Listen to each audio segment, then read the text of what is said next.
সৌদিতে হজ করতে গিয়ে 11 জন বাংলাদেশির মৃত্যু। সরাসরি দেখুন কাবা শরীফের হৃদয় বিদারক ঘটনা।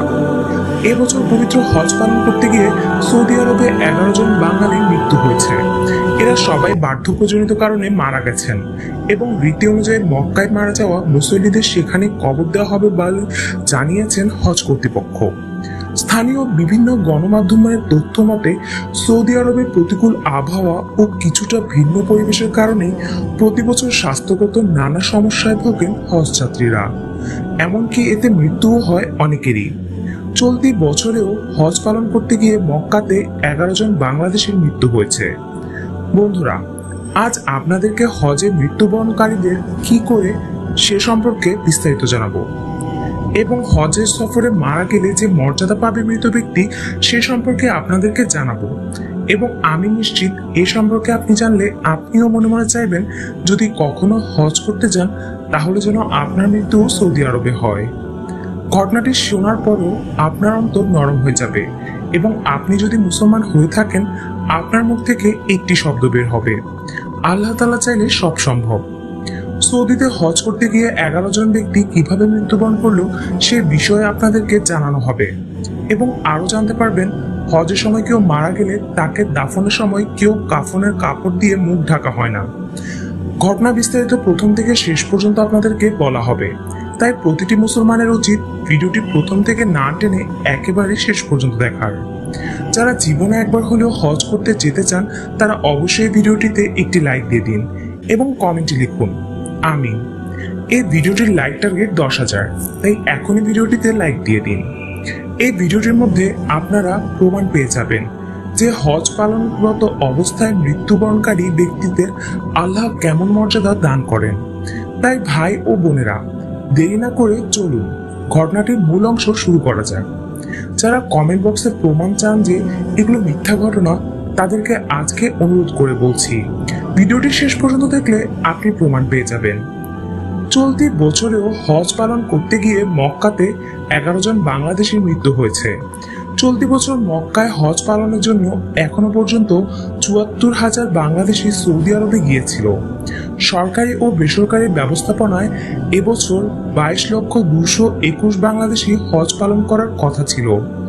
হজ যাত্রীদের জন্য সৌদি সরকারের পক্ষ থেকে মক্কা ও মদিনায় উভয় স্থানে জরুরি স্বাস্থ্যসেবার সব ব্যবস্থা করা ছিল। মহান আল্লাহ রব্বুল আলামিন আমাদের সকলের হজ কবুল করে নিন এবং ইতিমধ্যে যারা হজ করতে গিয়ে মারা গেছেন তাদেরকে মহান আল্লাহ রব্বুল আলামিন জান্নাতের উচ্চ মাকাম দান করুন, আমিন।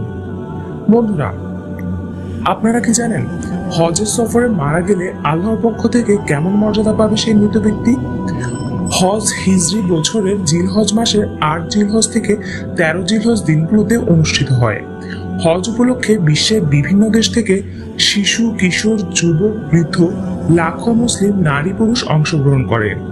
লাখো মানুষের পুণ্যের এই মহাসম্মেলনে অনেক মানুষ মৃত্যুবরণ করে। এই মৃত্যু নিয়ে প্রিয় নবী সাল্লাল্লাহু আলাইহি ওয়াসাল্লাম ঘোষণা করেছেন সুসংবাদ। কেননা হজ ও ওমরা পালনের পবিত্র নগরী মক্কায় আগমন আল্লাহ তাআলার নির্দেশ। ধর্মপ্রাণ মুসলমান যখন পবিত্র নগরী মক্কা কিংবা মদিনায় অবস্থান করেন তখন তারা হয়ে যান আল্লাহর মেহমান। আল্লাহর মেহমান থাকা অবস্থায় কারো মৃত্যু হলে নিশ্চিত সে মৃত্যু কল্যাণের। পবিত্র নগরী মক্কা কিংবা মদিনায় মৃত্যুবরণ সম্পর্কে প্রিয় নবী সাল্লাল্লাহু আলাইহি ওয়াসাল্লাম সুসংবাদ দিয়ে ঘোষণা করেন। হযরত আবু হুরায়রা রাদিয়াল্লাহু তাআলা আনহু থেকে বর্ণিত, তিনি বলেন, রাসূলুল্লাহ সাল্লাল্লাহু আলাইহি ওয়াসাল্লাম বলেছেন, যে ব্যক্তি হজের উদ্দেশ্যে বের হয়েছে অতঃপর সে মারা গেছে তার জন্য কিয়ামত পর্যন্ত হজের নেকি লেখা হতে থাকবে। আর যে ব্যক্তি ওমরার উদ্দেশ্যে বের হয়েছে অতঃপর সে মারা গেছে তার জন্য কিয়ামত পর্যন্ত ওমরার নেকিও লেখা হয়ে থাকবে। আল্লাহু আকবার।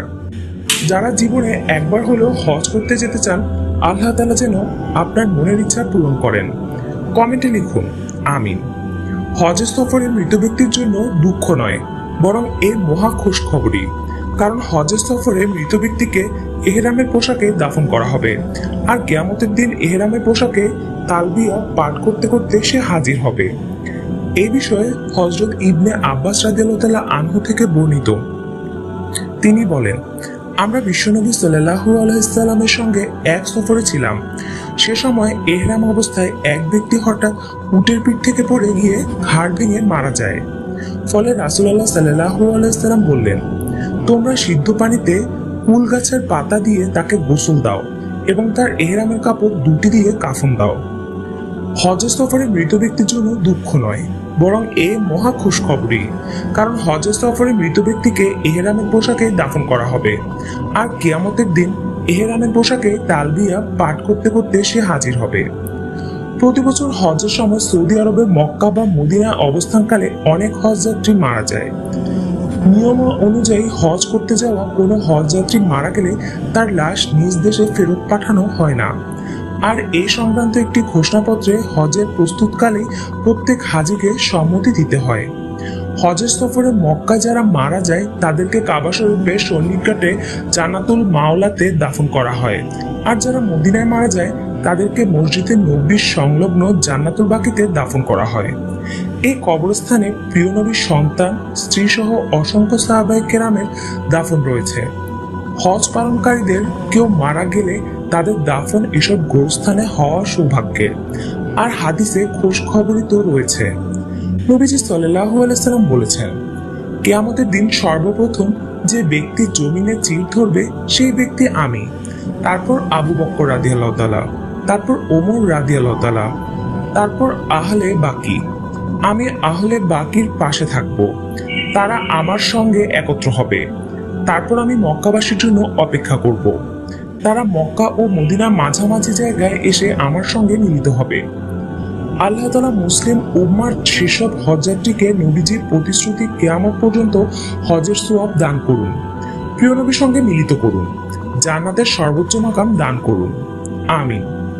প্রিয় দর্শক, সৌদিতে হজ করতে গিয়ে 11 জন বাংলাদেশের মৃত্যু, এই খবরটি আমরা ইন্টারনেট থেকে সংগ্রহ করেছি। আমরা জানি না আসলে 11 জন মারা গেছেন নাকি এর অধিক মানুষ মারা গেছে, কিন্তু এটা ঠিক, হজের সময় অনেক মানুষ হজ করতে সময় মারা যায়। প্রিয় দর্শক, আপনারা কি জানেন কাবা শরীফের সন্নিকটে জান্নাতুল মাওলা কবরস্থান নিয়ে অনেকের মুখে অনেক রকমের কথা প্রচলন রয়েছে। আজ আপনাদেরকে জান্নাতুল বাকিতে কর্মরত মেজর বানানো একজন গোখাদকের সত্য ঘটনা জানাবো, যা জানলে আপনারা অবাক হয়ে যাবেন। ভিডিওটি শুরু করার আগে আসুন একটু প্রার্থনা করি। হে আল্লাহ, আমাদের সবাইকে জীবনে অন্তত একবার হজ পালনের তৌফিক দান করুন।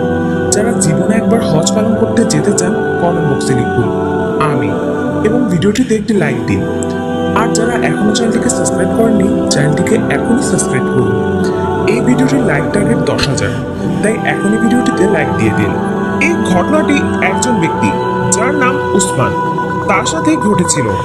মিসবাহ জান্নাতুল বাকিতে কাজ করার জন্য নিযুক্ত হয়ে যায় এবং জান্নাতুল বাকির আশেপাশে একটা জায়গাতে বসবাস করতে শুরু করে।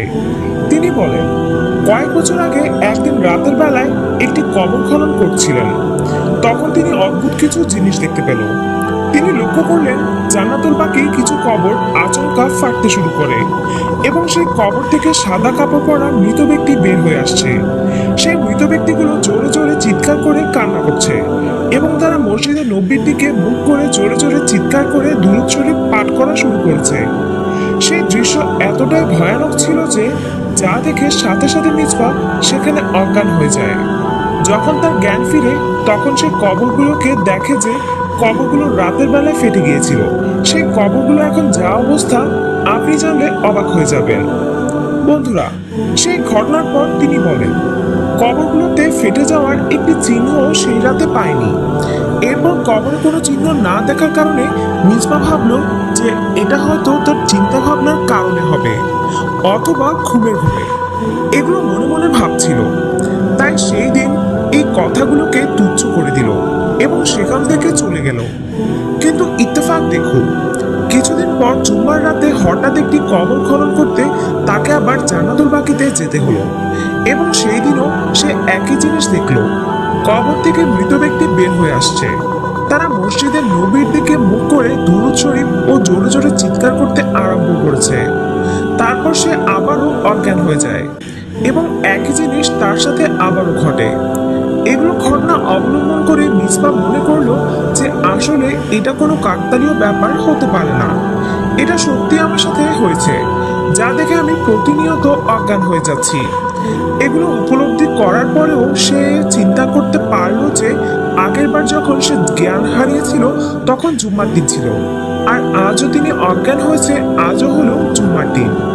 এই জুম্মার দিন জান্নাতুল বাকিতে এইসব কাণ্ড হয়ে থাকে, যা তার বোঝার বাকি রইল না।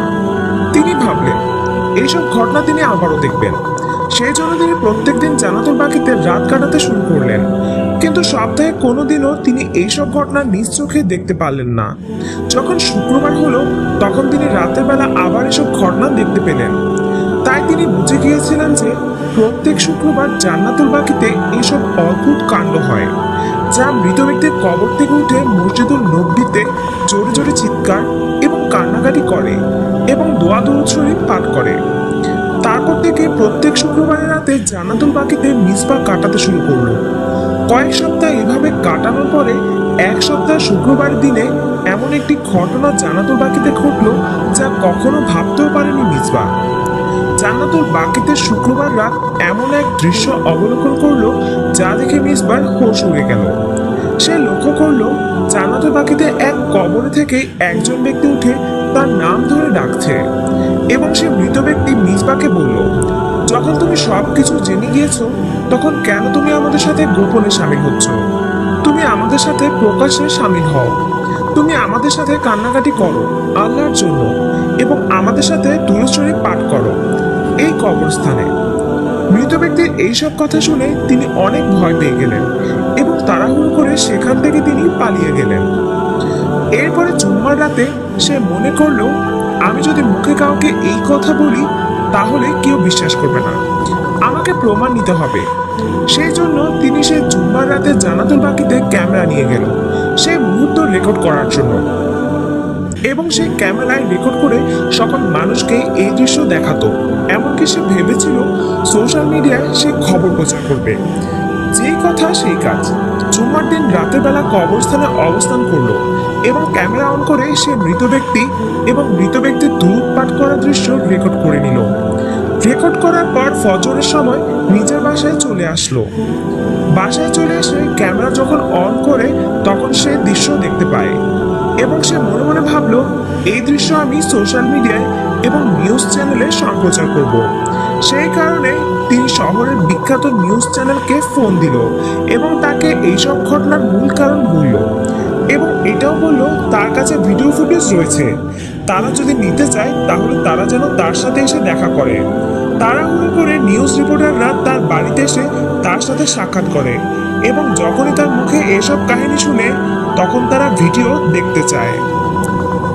মিসবাহ সাহেব যখনই ভিডিও তাদেরকে দেখাচ্ছিল তখনই এক অদ্ভুত ঘটনা ঘটে। শুধুমাত্র মিসবাহ ছাড়া আর অন্যরা এই দৃশ্য দেখতে পাচ্ছিল না। তারা ক্যামেরায় দেখতে পাচ্ছিল জান্নাতুল বাকির পুরনো সেই দৃশ্য, যা সচরাচর সব মানুষই দেখতে পায় চোখে। মিডিয়ার লোকেরা রাগান্বিত হয়ে মিসবাহকে বলে, তুমি কি আমাদের সময় নষ্ট করতে এখানে ডেকেছো? তুমি কি জানো না আমাদের সময় কতটা মূল্য? তখন মিসবাহ বলল, আরে ভাই দেখুন, এইখানে মুর্দা দাঁড়িয়ে রয়েছে, এইখানে মৃত ব্যক্তি দাঁড়িয়ে রয়েছে এবং তারা কান্নাকাটি করছে, দেখুন দেখুন।